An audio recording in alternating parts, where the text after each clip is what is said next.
Polemik tudingan ijazah palsu milik Presiden ke-7 RI Joko Widodo kini bergulir di ranah hukum. Jokowi dan pihak yang meragukan keaslian ijazahnya saling lapor ke polisi. Setidaknya saudara ada 3 laporan ke polisi terkait dengan gonjang-ganjing ijazah Jokowi. Yang pertama, tim pembela hukum atau pembela ulama dan aktivis melapor ke Barreskrim Polri soal dugaan ijazah palsu. Sementara Jokowi melaporkan Roy Suryo CS ke Polda Metro Jaya atas tuduhan pencemaran nama baik. Roy Suryo juga dilaporkan ke Polres Jakarta Selatan oleh Pradi Bersatu. Sementara gugatan perdata tengah berjalan di 2 pengadilan negeri, yakni di Solo dan Sleman. Di Solo, Jokowi, UGM, SMAN 6 Solo dan KPU yang menjadi pihak tergugat. Sementara kalau di Sleman, Rektor UGKM, Wakil Rektor hingga dosen Jokowi dulu ini digugat, atau UGM tadi maksud saya saudara, ini yang digugat terkait dengan ijazah Jokowi. Lalu pertanyaannya, apakah polemik soal tudingan ijazah palsu Jokowi ini bakal menemui titik terang dan meredahkan kegaduhan yang terjadi? Kita bahas usai tayangan berikut ini.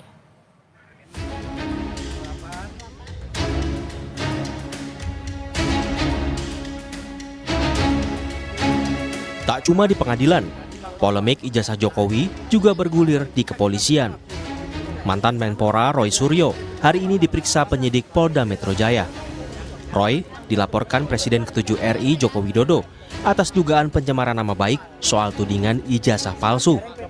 Namun menurut Roy, dalam surat pemanggilan klarifikasi tak tercantum namanya sebagai terlapor. Ia mengaku hanya menjawab yang berkaitan dengan perkara dalam surat pemanggilan. Tentang ada beberapa hal yang lain yang ditanyakan, apakah soal video begini, saya hanya jawab singkat saja. Apakah itu ada pada surat laporan tertanggal 26 Maret 2025. Ketika ditanyakan tidak terkait dengan itu, ya sudah. Jangan tanya saya yang tidak ada kaitannya dengan itu. Ini clear banget ya. Ini clear banget. Jadi LP itu ada pelapornya, tapi lucunya nggak ada terlapor. Sekali lagi ya, tidak ada nama terlapor. Jadi untuk para kuasa hukum yang kemarin sudah nyebut-nyebut nama, inisial dan sebagainya, hentikan. Presiden ke-7 RI Joko Widodo menyebut alasan dirinya melaporkan 5 orang terkait tudingan ijazah palsu untuk membuat pembelajaran. Ia merasa dihina dan direndahkan dengan adanya tuduhan tersebut. Yang sudah menghina saya sehina-hinanya, sudah menuduh ijazah itu ijazah palsu, sudah merendahkan saya serendah-rendahnya, ya nanti dibuktikan lewat proses hukum. Ramai soal gugatan ijazah palsu juga sempat disinggung Ketua Umum PDIP, Megawati Soekarno Putri. Walau Mega tak menyebut langsung nama pemilik ijazah yang dituding palsu, ia menantang agar pihak yang digugat tak ragu menunjukkan ijazahnya jika asli.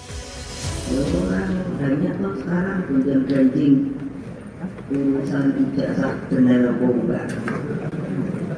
Ya kok susah aja. Kalau ada ijazah itu masih ada ini ijazah saya itu loh. Nah dengan demikian, nah ini kan saya pusing ya, pusing orang terus saya. Namun menurut Barisan Relawan Jokowi Presiden atau BaraJP, Megawati seharusnya juga memberi saran ke pihak pelapor Roy Suryo CS yang dinilai memicu kegaduhan. Saran Bu Mega itu udah bagus ya, tapi sebagai negarawan juga Bu Mega sebaiknya juga menyarankan kawan-kawan Roy Suryo dan yang lain itu supaya juga menghentikan apa yang mereka lakukan.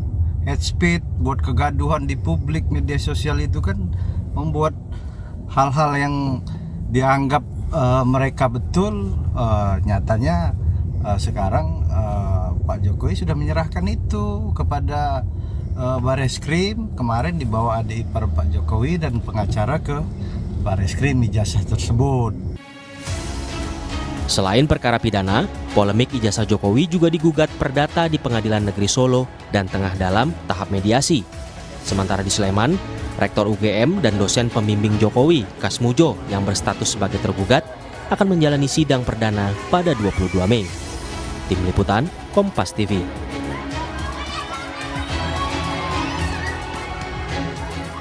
Roy Suryo sudah diperiksa hari ini atas laporan yang dilayangkan Presiden ke-7 RI Joko Widodo. Lebih lengkap mengenai pemanggilan Roy Suryo CS hari ini ke Polda Metro Jaya, kita bahas bersama pendukung Roy Suryo yang tadi juga ikut mengantar ke Polda, ada Marwan Batubara, dan juga sudah hadir kuasa hukum Jokowi, Rifai Kusumanegara. Malam, Mas Rifai, Pak Marwan.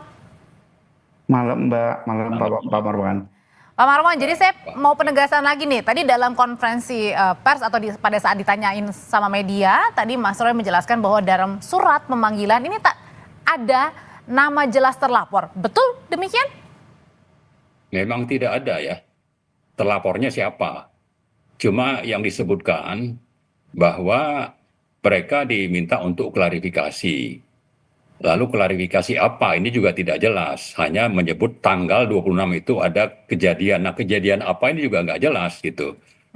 Terlapornya siapa? Tadi sudah disebutkan oleh Mas Roy, juga tidak jelas. Nah, sementara ini polisi terlalu maju manggil-manggil. Sementara teman-teman dari TPUA itu sudah berbulan-bulan melaporkan. Itu tidak ada proses. Pak Marwan, jadi dalam polisi jangan tebang pilih. Ya, jangan mentang-mentang ini Jokowi, apalagi Jokowi itu sangat dekat hubungan dengan dalam tanda petik ya dengan Polri, dengan Kapolri. Jadi saya kira kita ingin Polri ini bertindak sesuai dengan konstitusi, aturan main dan mengayomi rakyat. Oke, Pak Marwan. Jadi sebenarnya dalam surat laporan itu tidak ada nama terlapornya, tapi dalam surat laporan itu isinya apa? Ya, kita tidak tahu yang diminta. Yang jelas mereka itu diminta untuk datang klarifikasi kemarin terkait dengan Bu Kurnia. Terkait Yang kita dengar cuma seperti itu. Isi dari ini kan tidak juga dibuka ke publik. Sama saja dengan seperti Pak Jokowi bahwa ini ijazah saya tapi tidak boleh dipotret misalnya pada tanggal 16 April. Lalu tanggal 30 April juga sama. Cuma nunjukin ke polisi, ke publik mana. Sementara publik itu punya hak menurut Undang-Undang KIP nomor 14 2008. Oke, ya, sebentar Pak Marwan. Ya, saya mau tanyakan ke kuasa hukum Pak Jokowi dulu, ada Bang Rifai di sini. Bang Rifai, betul pada saat membuat laporan Pak Jokowi ini tidak ada nama terlapornya? Oke, terima kasih Mbak. Jadi betul, setelah kami membuat laporan juga kami kan menjelaskan kepada teman-teman media bahwa kami untuk terlapor itu dalam penyelidikan, dalam arti memang kita tidak menunjuk nama, karena pertama kami menghormati asas praduga tidak bersalah, kedua di dalam tindak pidana IT ini soal terlapor itu bisa banyak Mbak. Jadi bisa saja orang yang diduga mengucapkan, bisa juga orang yang mentransmisikan, bisa juga orang yang melakukan editing, dan itu semua kan masih belum kami ketahui semua. Sehingga memang kami dalam pelaporan saat itu hanya menjelaskan ini dalam penyelidikan. Jadi silakan nanti penyelidikan pihak kepolisian lah yang akan mendalami siapa-siapa saja yang terlibat. Nah, lalu apa yang kami laporkan senyata dalam di Polda kemarin? Yang kami laporkan adalah fakta-fakta yang kami ketahui berdasarkan objek-objek yang kami kumpulkan saat itu, ya ada 24 objek. Ini juga kami baru juga menyerahkan objek-objek tambahan, ya, di mana dari objek-objek tersebut memang ada rekaman-rekaman video, ya, di dalam sosial media, ya, yang intinya menguraikan sebuah peristiwa tertentu yang tentunya menuduh Pak Jokowi menggunakan ijazah palsu, ya, dan melakukan sejumlah kata-kata yang kami anggap sebagai penghinaan kepada Bapak Jokowi. Jadi kami menjelaskan fakta. Nah, dari fakta-fakta itu memang kami juga menyebutkan ada orang-orang yang diduga, ya, kami pun menggunakan istilah inisial. Kenapa? Karena lagi-lagi kami menghormati asas praduga tidak bersalah. Kedua, kami memberikan kesempatan penyelidikan yang dilakukan oleh pihak. Dan orang-orang yang tadi memakai inisial itu kemudian yang dari sejak kemarin ini dipanggil, ya? Saya kembali lagi, kita kembalikan kepada penyidik, ya. Karena kami ada satu hal di sini, ya, selain kami juga menjalankan upaya hukum yang diajukan oleh Pak Jokowi. Kedua, kami juga ingin memberikan edukasi hukum bahwa memang dalam menggunakan upaya hukum itu sebaiknya mendapatkan asas praduga tidak bersalah. Ya, jangan belum apa-apa sudah menuduh orang, merendahkan orang. Saya pikir ini satu cara komunikasi juga yang kurang baik di era postur seperti ini. Lebih kurang itu, Mbak. Oke, jangan menuduh orang dengan sembarangan, Pak Marwan. Responnya? Ya, saya kira kita tidak menuduh dengan sembarangan, makanya dilakukan pelaporan. Ada yang di Solo oleh Pak Taufik, ada yang di Jakarta oleh TPUA, dan pelaporan itu mestinya ya pro justisia. Artinya apa? Artinya bahwa proses hukum sampai kepada pembuktian di pengadilan itu terjadi.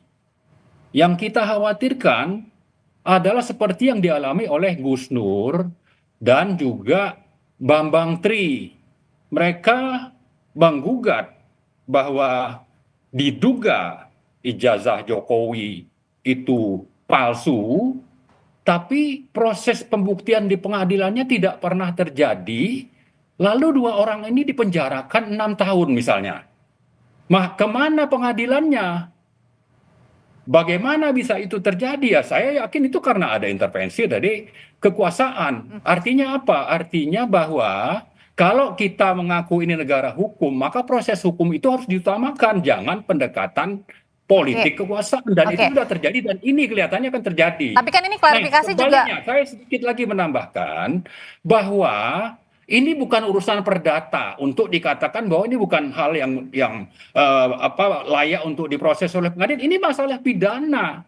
Kenapa? Karena Joko Widodo itu mendaftar di KPUD di Solo misalnya. Lalu di KPU untuk Pilpres. Ini hak publik untuk paham, untuk tahu. Ijazah Anda itu benar nggak? Nah, itu ada di dalam Undang-Undang Nomor 14 2008 dan itu tidak pernah terjadi. Di KPUD ijazahnya hilang ya, di KPU juga sama. Oke, jadi dalam hal ini dipertanyakan ya, Pak Marwan. Ini publik ini hanya bisa melihat kalau ada pengadilan yang jujur, adil, transparan terjadi. Jangan pendekatan kekuasaan, karena kalau pendekatan kekuasaan tapi Pak Marwan dengan Pak Roy juga dipanggil kan, ini juga kemudian bentuk untuk penyidik juga mendalami kan kasus yang terjadi. Tapi Pak Marwan, ini pertanyaan yang mungkin tidak disebutkan terlapornya siapa. Oke, karena tadi jangan mentang-mentang berkuasa ya, dekat dengan Jokowi dan mungkin presidennya juga diam yang sekarang ya. Kita tidak mau seperti itu. Kita mau ini negara hukum, tegakkanlah berdasarkan hukum. Pro justisia itu harus terlaksana secara runtun dari proses penyelidikan sampai nanti ada penuntutan dan ada proses di pengadilan. Dan dengan begitu hak publik ya sesuai dengan tadi Undang-Undang Keterbukaan Informasi Publik itu bisa terlaksana. Kalau tidak ini hanya gonjang-ganjing. Dan satu lagi perlu Pak Marwan, kalau ada penuntut, sedikit lagi saya sampaikan. Ya, masih panjang Pak Marwan. Jadi saya mau tanya dulu ke Bang Rifai kalau gitu. Bang Rifai itu tadi kemudian katanya ya jangan ada karena ada kekuasaan, jadi kemudian bisa diutak-atik nih, diatur-atur nih di balik pelaporan Pak Jokowi ini. Ya, pertama saya menyayangkan ya dengan narasi-narasi yang kesannya tidak mempercayakan kepada pengadilan maupun pihak kepolisian ya. Kenapa? Karena di dalam negara hukum ini ya memang mau tidak mau kita harus mempercayakan semua proses hukum kepada lembaga-lembaga yang berwenang yang diatur dalam konstitusi ya. Dalam hal ini adanya pengadilan ya sebagai kekuasaan yang terpisah bahkan dari kekuasaan negara ya, sesuai dengan res politika ya. Lalu juga ada kepolisian yang juga memiliki tugas penegakan hukum. Di sisi lain juga menjadi tidak konsisten karena di sisi lain teman-teman TPU juga menggugat melalui pengadilan, tapi di sisi lain kok seakan-akan tidak percaya pada pengadilan kan. Ya, ini sudah ada 2 gugatan nih, satu gugatan yang di Solo, satu lagi gugatan yang di Jogja kalau nggak salah. Kedua juga bahkan teman-teman TPU kan mau melaporkan ke Barreskrim. Artinya pada saat melaporkan harusnya percaya pada institusi tersebut. Nah, kalau sekarang tahu-tahu tidak percaya, mendiskreditkan pengadilan maupun kepolisian, ini kan menjadi seolah-olah tidak konsisten gitu ya.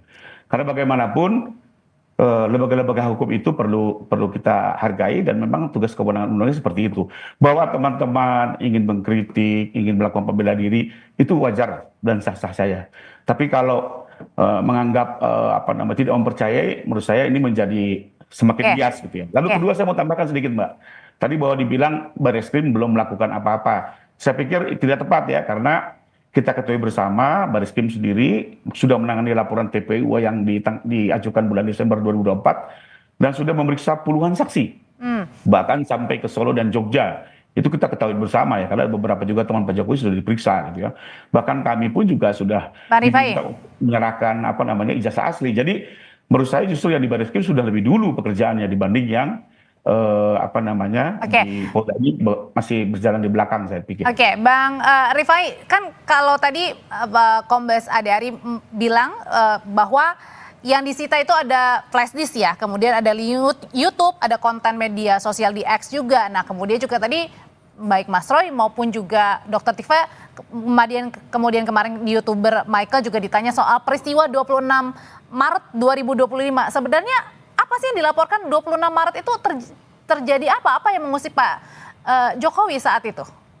Ya, yang kami laporkan adalah fakta ya, bahwa ada sebuah tayangan ya di tanggal tersebut ya. Nah, itu kami laporkan bahwa siapa saja yang terlibat, monggo, Mbak. Karena di Undang-Undang ITE itu sendiri juga, misalnya kita lihat ada sebuah video ya dilakukan oleh bisa saja dengan teknologi AI, justru sebenarnya orang sebenarnya belum tentu yang membicarakan itu. Karena kan kita tahu sendiri ya, sekarang Presiden Amerika pun dibuat sedemikian rupa seolah-olah mengatakan ini itu, padahal itu teknologi AI.